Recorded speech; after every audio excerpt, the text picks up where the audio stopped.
Hello, this is Smiley again. So now I'm coming with the other, my son cut me off. Y'all saw the little episode. I apologize for him. He just can't control himself sometimes. He just a little rowdy little boy at 10 years old, and he just is he a handful.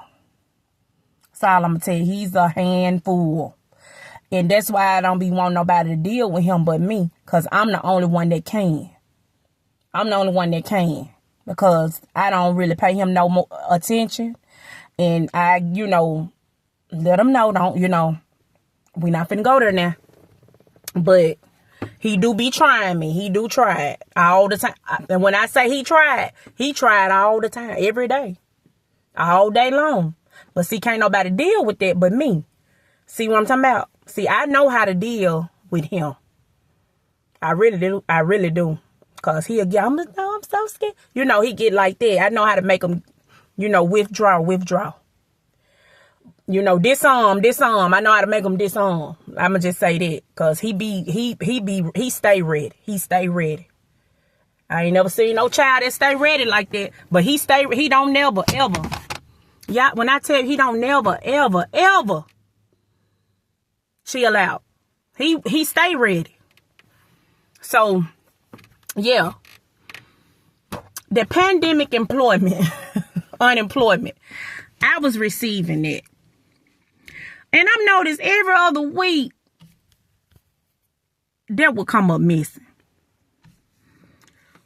And then I look in my, how you go online and do your unemployment thing, and somebody be done went back and changed the information. And so, I wasn't thinking that nobody had hacked my phone and was doing nothing to my money and stuff like that. I wasn't thinking that at the time. But I knew before I left, like I forgot to tell y'all, when that little thing had fell out that picture, that little listening device or whatever it was, tracker, I knew somebody had been listening or watching, doing something or tracking me. And that's how I believe he probably, because he saw I was moving, because he kept on breaking in my house, getting my underwear and my birth certificates and stuff like that. He kept breaking up in there. And so I'm thinking that maybe he broke in there and put that in there because he knew I was finna move and I wasn't staying there. So it fell out, and I said, oh, okay. So what I did was I said, okay, well, since that fell out of the picture, it ain't no telling what else he got connected to this furniture, the TV, all of that. I said, okay, I tell you what, whoever helped me move this, I'm going to give them this furniture. I didn't even make them pay for it. I gave it to him because I knew he was tracking me. See, I could have went and left with a house full of furniture, but I knew he was doing something to that furniture, like tracking it. So I knew when I moved, I can't take nothing, because if he been up in there, he got some kind of tracking device connected to, that's just what he do. Like, I don't understand it. So I gave the furniture away. I gave all that shit away. I'm not gonna lie, I gave it away because I knew he was tracking me. But little did I know, he had every device connected to him. He had every my car. He was tracking that. And so I'm like, okay. So even when I went a couple hours away, he was still tracking me. But what I noticed was all the attacks that I was going through when I was further away from him, I wasn't going through that anymore. Not like how like when I get close to him, the attacks be on. He be on the attack. But when I get further away from him, he still be watching me, and he still be doing things and contacting my neighbors and stuff like that, and landlords. He did that in Little Rock too. The landlord told me about it. So when I do that, when I get far away from him, he don't be coming and getting in my car as much. You know what I'm saying? So now I know. He don't get in my car as much. He don't, like, he killed my dog. Stuff like that don't happen. But when I was in Little Rock, when I would go outside, we stayed, I stayed like towards the back. So those fences back there, It will always be a different car out there just watching me. And then I had certain places that I would go and he would clock it like time work. Clock it like clockwork. He was clocking it. Everything I was doing, clocking it. Clocking my moves more than I was. I would call Uber. I'm believing he's sending Uber to me. Some Ubers to me. I remember one time I said, I'm not even doing Uber no more because I got in Uber and the dude had a gun on his back seat on the floor. I'm like, hold on. I said, excuse me. I knew something was wrong then. I'm like, hey, I said, why you got this gun back here on this? I said, I don't think I'm going to get up in here. You got this gun back here. And he was like, nah, that's just for, you just don't know who you might come pick up. I said, well, baby, I don't have anything. I'm not trying to do anything to you. So you don't need this gun. So he got it up and put it up, And so I started using the taxi cab. And I remembered, and I believe he had contacted them. This is what he do. And one day I'm in the taxi cab in Little Rock, and the little dude up in there get to talking really like he was getting greasy with it. And I'm like, what's making him do all this here now? Because I'm just trying to go to the store. I don't need to be talking about nothing sexual. I'm just trying to go to the store and get my food. You on a job. You feel me? So we ain't finna do that. And plus you driving a taxi. Like, that's just really like very suspicious. And so that situation happened. Then the people was behind the Little Rock. And then was behind my apartment. And so, I'm telling you now, this been going on for 5 years now, nonstop.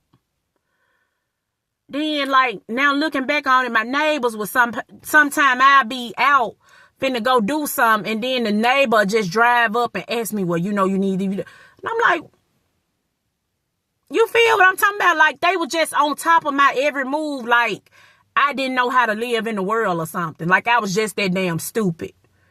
So, that's how I further knew something wasn't right about this situation. Because ain't nobody finna be following nobody like this. Unless they got something else going on. You see what I'm talking about? It's something bigger than you just watching me. You got a motive behind this here, baby. You got a motive for watching me. If everywhere I go, it's somebody. And it's always a situation. So anyway, I'm just going to talk about like the major key points, of how I've been getting watched and stalked though. I'm trying to think. Because it really wasn't nothing that happened too much in Little Rock, But that day, that money was getting stolen. I made some police reports over there. He was stealing the money then. And then I remember so one night I was up praying. And I was just thinking about stuff. And I had called his auntie. Because at the time, I didn't realize, that they was doing all this here. So I called him like, hey, how you doing? And she was like, oh, I thought you would be dead in a ditch somewhere by now. So that I was like, hold on now. Hold up. I'm like, so I said, excuse me? I had to hear this again. And she repeated it. So I'm like, you thought I'd be dead in a ditch. I ain't say nothing because I'm thinking she just kind of playing. You feel me? But nah, she was dead serious. So, I was like, okay. I said, okay, here we go. I got off that phone. I got to praying. I said, reveal my enemies and remove my enemies. I've been praying for God to do that. And I promise it's the same enemies. The same ones still here. The same enemies. So, okay. I prayed about it and stuff. And after that, I went out one morning. And and it was this white car that I had been noticing following me for about a week straight. And I'm like, damn, everywhere I go, this white car is behind me. Who is this? What? So I come out one morning and I'm taking my kids to school.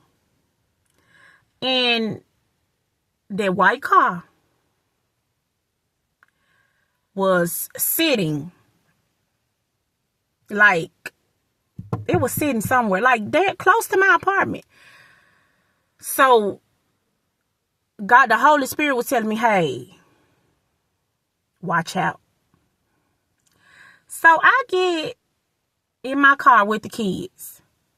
And as I'm going out, this white car, I'm talking about swoop around me like, I'm like, so I'm looking at the car and I'm like, what the fuck? Like, what's going on here? And first of all, when I was getting in the car, I seen somebody run and get in the car. So he swooped around me. And I'm like, hold on. I said, this ain't never happened. And this car, I've been seeing this car for about a week. So he swooped around me and speed off. I'm talking about we got plenty of speed bumps over there. He speed off like a bat out of hell. So I'm like, I ain't going that way. I'm not. So he go like towards where my kids go to school at. And I was like, I'm not going there. I'm not going there. And something else happened. He did something in that parking lot. I forgot what happened, but it scared the hell out of me. And I called the police, and the police came, and I left all of my furniture in that apartment and went to the shelter over there.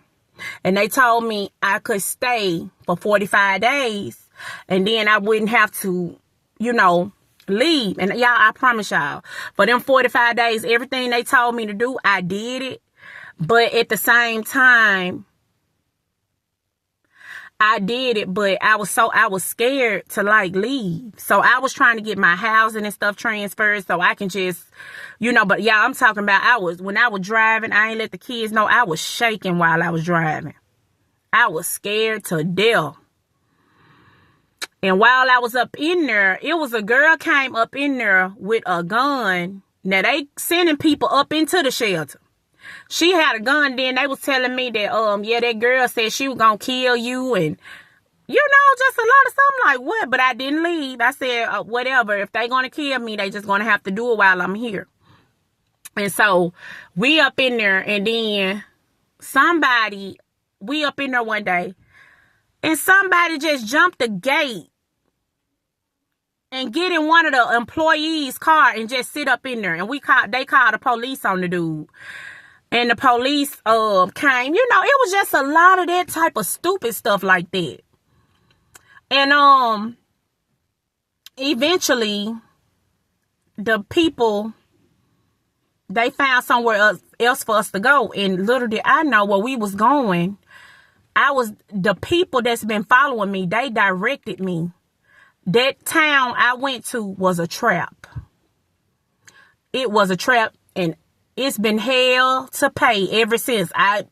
When I went over there, it's been hell to pay. Okay, it's been hell to pay when I went there. So at first it was cool. So I'm over there, I'm in the shelter and everything. I ain't thinking nothing of it, you know what I'm saying? I'm over there, they helping me get a place and all of this. They did help me do that. And then I had started working and stuff. You hear me? But something happened when I went over there. I don't know what the hell went on when I touched down over there. I mean, it just was like a lot of craziness happened. And I'm going to explain what happened when I went over there. Because that little town there really needs to be looked into. I'm not lying. That whole little town needs to be monitored. I'm not lying. It do. So they got me to move there to that shelter over there where I was at now.